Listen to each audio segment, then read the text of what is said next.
Welcome back to the Deep Dive. Today, we are opening up something a little different. It's not market trends. It's a kind of roadmap, a highly structured, almost architectural plan for, well, personal and spiritual growth. Yeah, it's a fascinating document to break down. We're looking at excerpts from a message outline, and it's called Climbing Up from Stagnancy Through Salvation to Success. That is quite a title. It is, and it's all anchored in a single verse, Joshua 1.8, which is really a command for, practical, life-changing action. And what's so important right from the start is that this isn't just about motivation.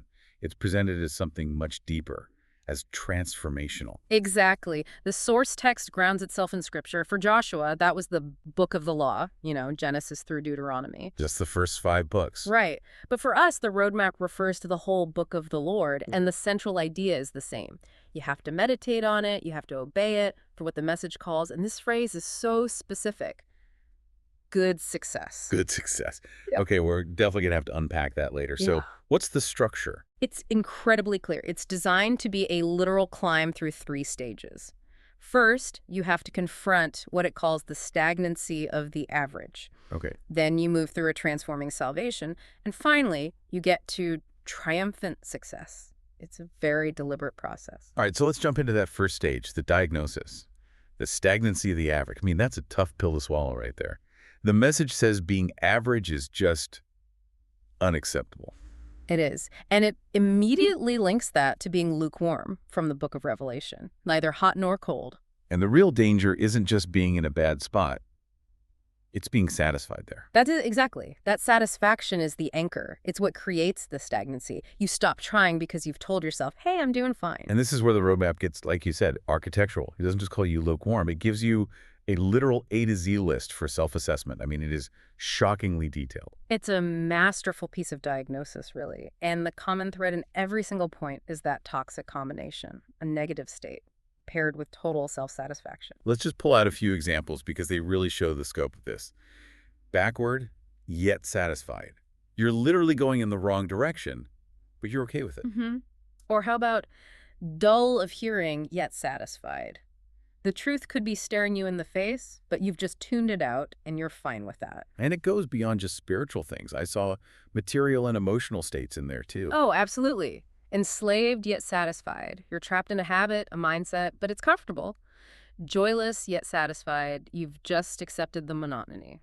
And then the really blunt ones like poor yet satisfied or even zero yet satisfied. It leaves absolutely no room to hide. It paints this picture of stagnation as a disease that infects every part of your life because the will to actually progress has just died. So your number of ways you can be average is kind of overwhelming. Right. So after this exhaustive list of failures, how does the message make you face the consequences? It hits you with one single question that just raises the stakes completely. What's the question? It asks, if every member of the church or family, employer or employee was like you, what would this world look like? Wow. Yeah. I mean, if your average is 0 yet satisfied and everyone else is 2, the whole system just collapses.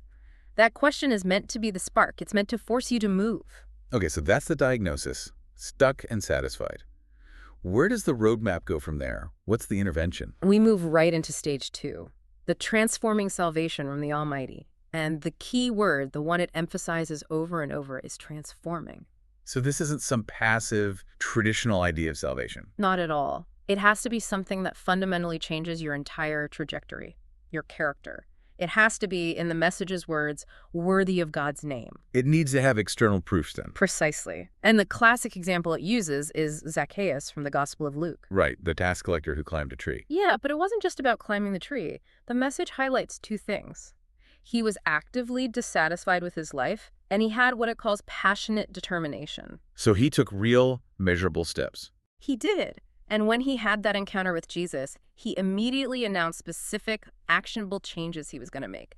The transformation was proven by his promises. So if you're aiming for that kind of change, what are the steps? What are the non-negotiables? Well, it demands some really rigorous inner work.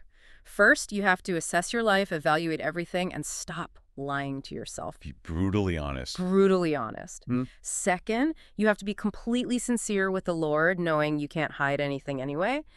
And third, And this is often the hardest part. What's that? You have to surrender publicly and not worry about what people will say. That takes a lot of courage to admit failure so openly. It does. But that public surrender sets you up for the most crucial action in the entire process. This is the real pivot point. Okay. Repentance has to be followed by making restitution. Restitution. Now, that's a word you don't hear very often. The source really emphasizes this, doesn't it? It's non-negotiable here because it demands external proof of the internal change. It's so much more than saying, I'm sorry or I believe. So if your past actions, your stagnation, hurt someone, Yeah. you have to actively fix it. You have to repair the damage, whether it's financial, reputational, relational, whatever it is. You have to go and make it right. It forces you out of that self-centered mindset and into action for others. So the transformation is only authenticated when you do that. That's right. It's like a verifiable audit of your change of heart. And only when you do that, the roadmap says you get the 3 outcomes: redemption, realization, and reformation. That sets the stage perfectly for the final part then. Triumphant success. We've been diagnosed, we've been transformed. What does the end goal actually look like? Well, going back to Joshua, the promise is basically for unobstructed forward movement. The text literally says, no opposer will be able to stand before you. It's a victory over everything holding you back. But it's not automatic. It requires a certain mindset, doesn't it? God commands Joshua to be strong and courageous. Absolutely. The message connects that strength directly to purpose. Joshua was kept healthy so that he could take the promised land. The worries and fears are taken away, but you still need the strength to walk out the transformation. And the mechanism for that is meditation on the word? Yes, but not in a passive way. You have to meditate therein day and night and observe to do according to all that is written.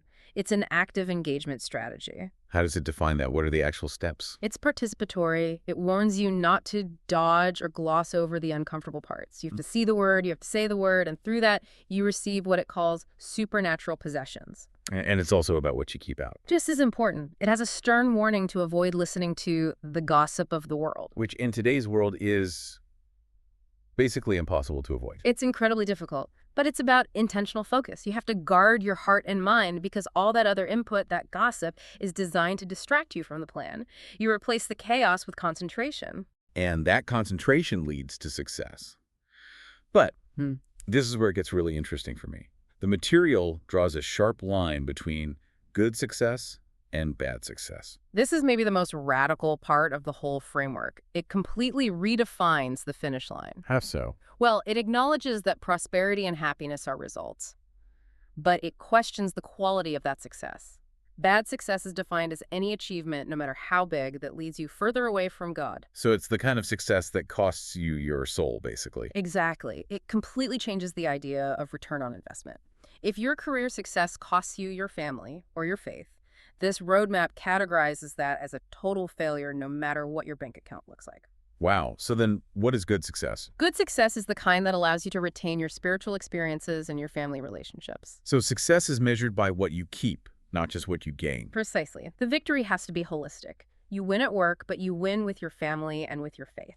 Anything less is just a partial victory, which it sees as a failure. So success isn't a destination you arrive at. It's a continuous process of advancing. The climb never stops. It calls you to keep advancing in pardon, in purity, in His power, in your profession, to ensure you're making daily progress across the board. Okay, let's try and wrap this all up. It's such a detailed framework. We started with the diagnosis, the risk of being average yet satisfied, laid out in that incredible A to Z list. And then we move to that idea of a transforming salvation, where the absolute pivot point is making restitution, actively repairing the wrongs you've done. Which is the proof of sincerity. And finally, we redefine the goal itself. It's not just success, it's good success, the kind that lets you hold on to your faith and your family. And you know, the source itself says it was written for 3 audiences: for unbelievers to find a path, for believers to find a roadmap for victory, and for young people to find principles for success in their careers. It really is a comprehensive plan for anyone looking for a radical, measurable change. For sure. And what's really remarkable is that it doesn't just leave you with the information. The whole thing ends with a direct call to a decision. It gives you a prayer to pray, a direction to connect with Christ, and it makes it clear that this deep dive, all this knowledge, it isn't just for analysis. It demands an active response from you. It requires you to stop analyzing and, well, start climbing.